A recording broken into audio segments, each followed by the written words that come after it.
Hello everybody, Mr. Polar Bear Jack here today. Now, I'm going to be going over my top 7 most anticipated games of this year. I wouldn't be sure if I would say that because most of these games may come out in 2019. But I did used to do this back when I was 13, going over the games of E3 or anything like that. So let's go over this list and see how things turn out. It's cold! Guess he's too used to the beach. Hey, Islander, what can I say? Number 7 on this list is Kingdom Hearts 3. Now, Kingdom Hearts 3, I mean, Kingdom Hearts in general, I've never really been a fan of it. I mean, but the game, Kingdom Hearts 3, looks pretty awesome looking. You know, it's got not only good graphics, of course, but it's got a lot of Pixar characters that I'm familiar with. That's really all I can say, really. 止めさせてもらうぞ守る者のためにヒーローをなめるな平和の象徴は死ねんのだよ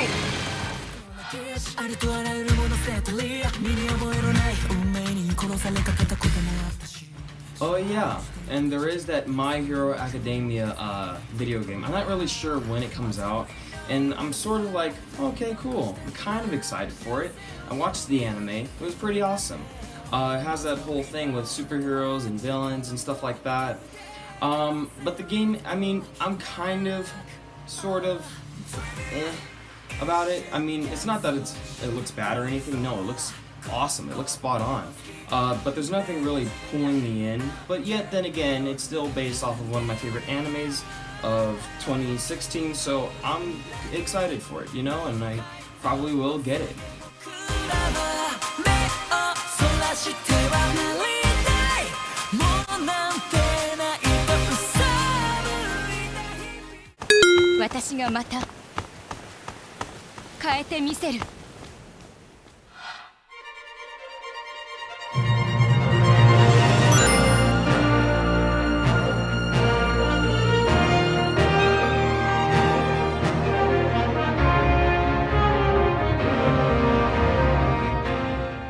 And then you have One Piece World Seeker.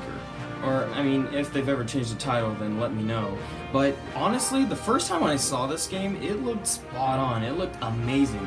Nowadays, it's more common to have free-roaming, open-world sandbox video games, like Mario Odyssey and maybe even like, you know, some of the Spider-Man games. More on that later. But the way how it looks pretty awesome, and it looks like it might have some kind of technical issues going on with the gameplay, but nevertheless, I am excited for it because it is an open-world One Piece game.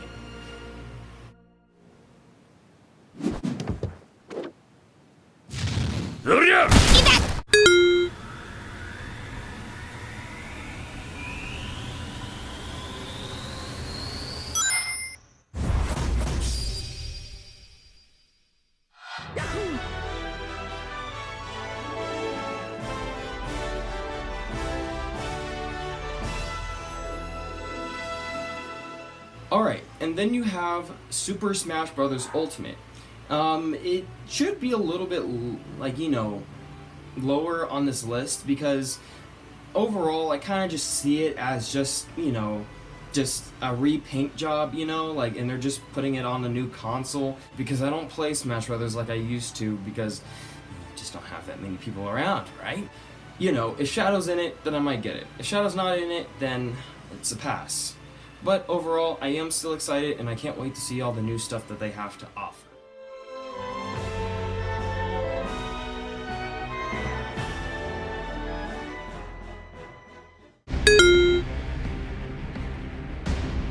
Now, they have begun to merge as one. And our last hope are the heroes we could only imagine, uniting to fight for our survival. Oh, and we also got the new J-Star 3 Versus of 2018, which is called Jump Force now. It honestly did surprise me when I did see this appear on the Xbox E3 what is that, where they start to present the games and like, ooh, look, this is what we got. And they actually presented, you know, Jump Forces, and it showed Luffy, Goku, Naruto, and CGI, you know, all that kind of stuff. And I always thought of them as the main big three, you know? Like, if you guys remember, there was this episode of One Piece where it showed Goku, Luffy, and Torko. Out of any of the Shonen Jump characters, why Torko? Apparently it was actually popular at the time. Shonen Jump was really trying to push the series into the spotlight, and obviously it just didn't connect with a lot of other people. Like, it was a good series, but it wasn't groundbreaking or anything. But yeah, Jump Force it looks awesome, and they finally got my boy Zoro in the mix.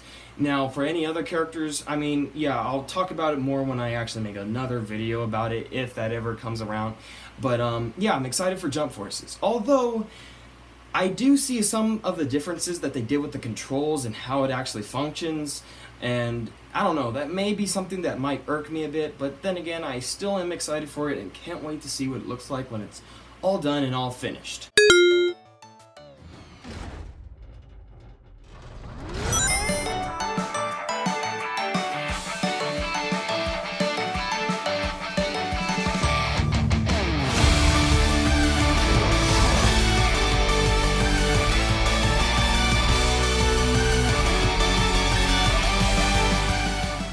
Alrighty now, time for the main event? Not really. Now, Sonic Mania Plus, of course, is the DLC version to Sonic Mania. It's the little add-on in given the name Plus. Honestly, what I see from it is that it's a harder mode, and that's something that I really needed. I play Sonic Mania all the time, so of course, like, I would be excited if they did give us a hard mode, and they did in the form of Encore mode. And not only that, they gave us new playable characters. I'll talk more about Sonic Mania and Sonic Mania Plus when, Sonic Mania Plus actually comes out. In fact, I'll do videos that are sort of like reviews to those games. But nonetheless, I'm very excited for it, and I can't wait for it to come out. It's actually the closest game in this list that's coming out pretty soon. So, once it comes out, and I get to playing it, and then and then I can form an opinion about it. I'll make a sort of review. I'm wanting to call my review something else rather than just review.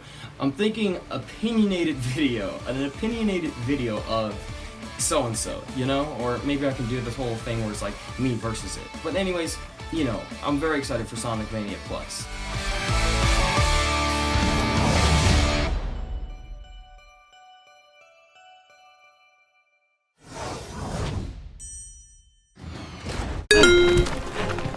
Okay, lady, here I come!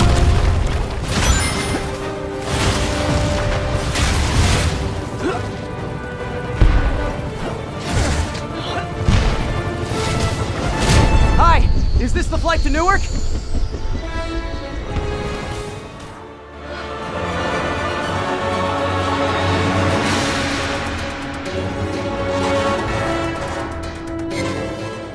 And then we have another game, Spider-Man, okay, hold up. Is it just called Spider-Man PlayStation 4? That's not a catchy name at all. But anyways, nonetheless, the new Spider-Man game coming out this year, 2018, September. I'm very excited for it, I really am. Although, I still have my skepticisms, how good is the free roaming, Like, I understand, you can do parkour, and you can do all that kind of good stuff. But the main kind of swinging mechanic that I loved so much was not only Spider-Man 2, but, Web of Shadows. Now, of course, there's a couple of things that date the game a bit, but the webbing feature in the open world was a lot much better than anything like The Amazing Spider-Man or Amazing Spider-Man 2. Granted, those were actually pretty fun. In a way, the way how they worked was totally different, but in a good kind of different way. But still, you can't beat that nostalgic way of swinging around town like Web of Shadows or Spider-Man 2. Spider-Man 2 was considered the granddaddy of all kind of Spider-Man games because of how great it was back in the day.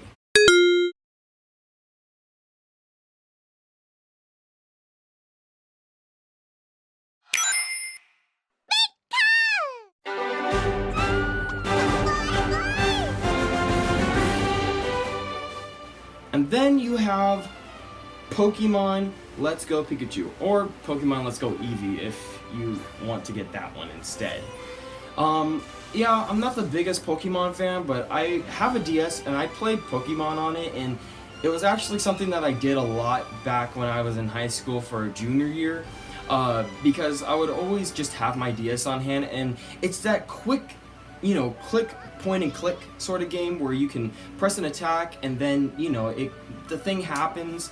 It was a good game to play on your off time, and especially if you're just trying to kill time, so I'm very excited for this, and especially with all the new things that they added to it, kind of adds more replay value to it. And in fact, now that we're at the end of this whole list, that's the one thing that I like to stress about the most.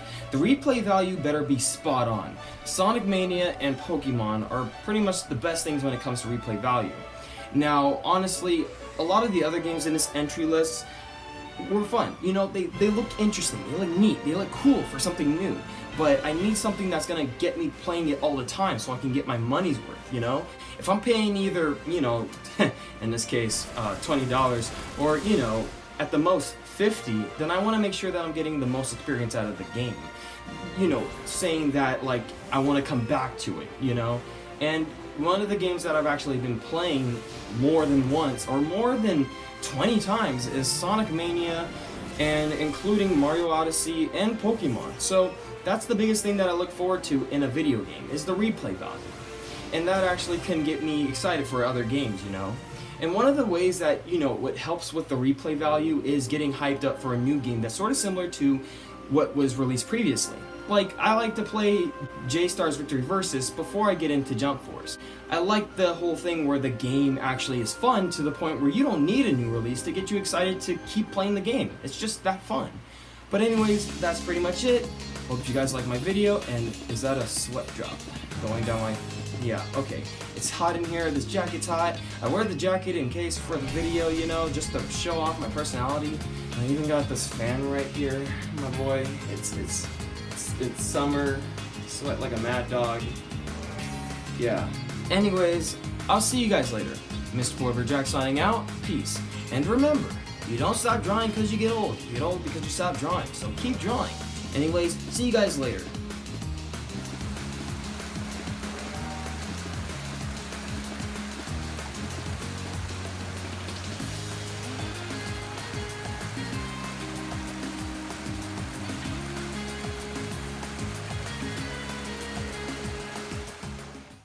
I wanted to open this door. No, actually, I needed to open this door because I was going somewhere and I had to go through this door to get there. So I did what I'd always done before. I took hold of the doorknob and I turned it like this, but it didn't open. So I turned the doorknob a little harder and I pushed a little harder like this.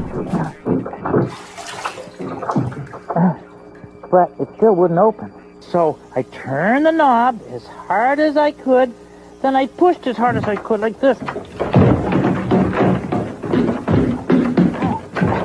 But then an idea popped into my head like this. What if I tried a whole different way of opening this door?